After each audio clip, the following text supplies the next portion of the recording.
question 2, and again calling the Honourable Member for Douglas East, Mrs Barber. Thank you, Mr Speaker.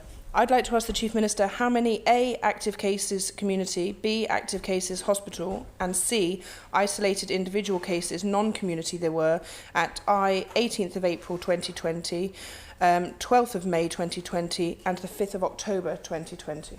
On the Chief Minister to reply. Thank you, Mr Speaker. The data is as follows. On the 18th of April 2020, total active cases were 119, active hospital cases 15 and isolated individual cases 104.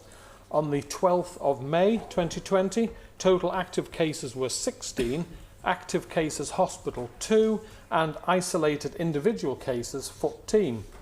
On the 5th of October 2020, total active cases were 5, active cases hospital 0 and isolated individual cases 5. Supplementary question, Mrs Barber. Thank you, Mr Speaker. So can the Chief Minister confirm, therefore, that any patients that aren't in the hospital, active cases in the hospital, and are as defined as isolated individual cases, non-community under the current terms, are in fact active cases that are community as per the basic understanding of most people in the island? Chief Minister to reply. Thank you, Mr Speaker. I think the Honourable Member is coming up with the definitions of World Health Organisation definition of what is an active case, or seems to be anyway. But if someone has caught COVID from someone who's already got it on the island, then we have recorded it as not in the community but in isolation. If the Honourable Member wants to clarify it, if I haven't answered the question to how she expected to be answered, I'm more than happy to have another go. Supplementary question, Mrs Barber. Thank you. Could the Chief Minister then tell me what the third missing category is for the active cases that are communicated not via community transmission as defined by the World Health Organisation, are not in the hospital, but are another? Chief Minister to reply. Thank you, Mr Speaker. And I suppose if we want to invent a new category, which we follow hundreds of other jurisdictions on how we record. If the Honourable Member has an additional category that they would like to see, more than happy to look at it, but I don't want to confuse other countries when they're compiling data against the Isle of Man. But if they want a second category, I'm presuming the person would be seen as isolated, an isolated case is how they would be recorded, an isolated individual case. But if the Honourable Member has, as I say, always open for ideas if there's a better way of recording it, but that complies with how all the other countries that have COVID record their data, then I'm more than happy to look at it. Supplementary question, Dr Allinson. Thank you, Mr Speaker. Would the Chief Minister agree with me that at a time of widespread concern about the risk of community spread, i.e. uncontrolled spread throughout our community, the use of language and the sharing of such information is incredibly important to actually maintain confidence in our society? Thank you.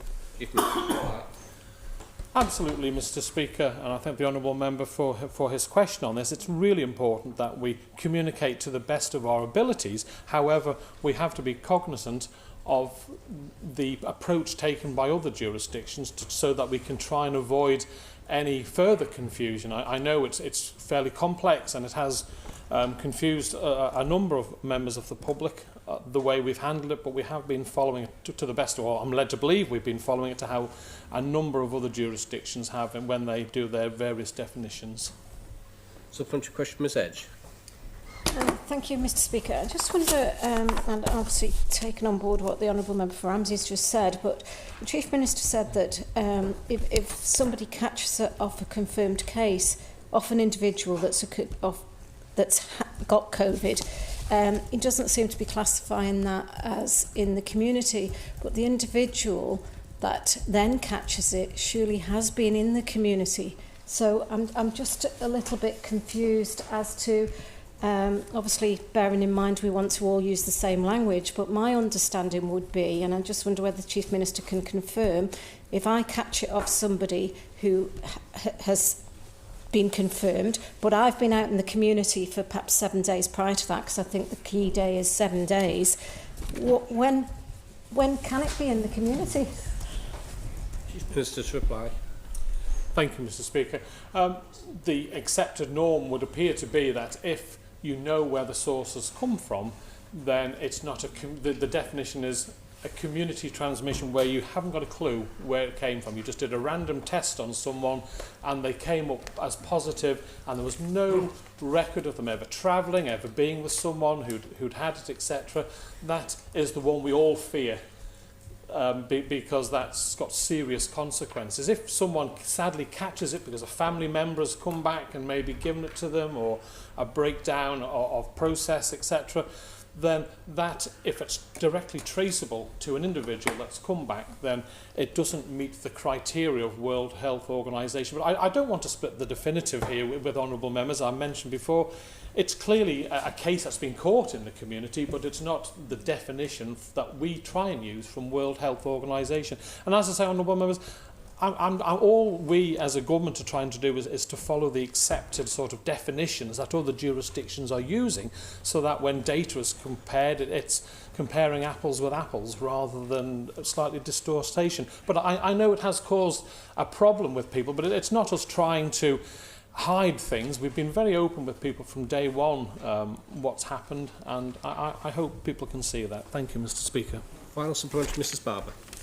Thank you, Mr. Speaker. I agree wholeheartedly with Dr. Allinson. I suppose that's really what I'm trying to get to, is a position where I understand exactly what the definitions mean.